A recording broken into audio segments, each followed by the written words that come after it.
Alors, il y a une dimension quand même psychologique assez forte dans votre boulot parce que j'ai regardé par exemple l'environnement. Ici, on se croirait dans une maternelle, mais rassurez-vous, chers téléspectateurs, nous sommes ici dans un hôpital pédiatrique qui s'appelle le Kinderchirurgie. Kinder, ça veut dire enfant en allemand. Voilà. Et donc, vous créez ce décor pour que les enfants n'aient pas peur de l'opération. C'est un peu ça. Oui. Je prends toujours mes infirmières comme témoins. Elles sont très bien formées, donc je les ai formées ici aussi. C'était pour moi, c'est vraiment la première particularité, donc les ressources humaines. Oui. Donc mon équipe, les infirmières et mes médecins. Et nous avons aussi, on essaye de maîtriser les parents.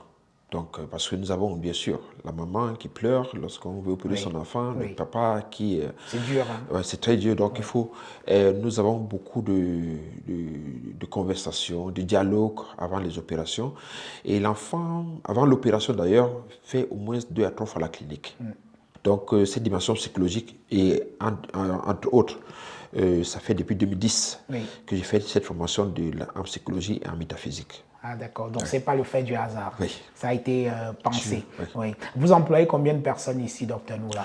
J'ai 7 employés permanents. Et donc j'ai 8 partenaires qui viennent à chaque semaine, bien sûr. Bon, pour des spécialités particulières. Ils sont invités lorsqu'ils doivent être là. Oui. Donc, une équipe environ de 15 personnes. Oui. Alors, j'imagine que pour quelqu'un qui opère au moins 6 heures par jour, à un moment donné, il y a un risque d'étouffer, quoi. Comment vous faites pour vous ressourcer, pour recharger un peu les batteries? Ouais. Donc, il n'y a pas un risque, on s'étouffe. Oui. Donc, il n'y a pas de risque, vraiment. Faire 8 opérations avec l'anesthésie, le gaz que j'aspire pendant les opérations, les cris des parents, pas seulement des enfants, des parents d'ailleurs. Et souvent, les parents ont plus de pression sur moi que l'enfant, proprement dit. Et je dois me ressourcer chaque jour. Chaque jour, après les opérations, j'ai 30 minutes de repos, de méditation dans une salle seule. J'ai dit à mes infirmières, j'ai fait un tour à Pouma, au Cameroun. Donc je médite et je me retrouve pour faire les consultations après. Et sinon, pendant les phases difficiles des opérations, j'en ai 4 fois par an où j'opère 5 fois par semaine, pendant 3 à 4 semaines.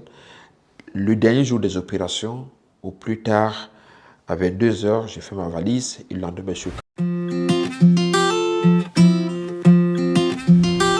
Bonjour, vous avez aimé la saison 1 de votre émission Autant le dire spécial Diaspora, vous allez adorer la saison 2. Vous êtes chef d'entreprise, universitaire, entrepreneur, avocat, médecin, sportif. Vous êtes d'origine camerounaise et vivez en France, en Suisse, en Belgique, en Allemagne, en Italie, en Espagne et un peu partout en Europe. L'équipe de Naya TV vient à votre rencontre en décembre 2022. Parlez-nous de vous, racontez-nous votre trajectoire et inspirez la jeunesse camerounaise. Inscrivez-vous et retrouvons-nous bientôt.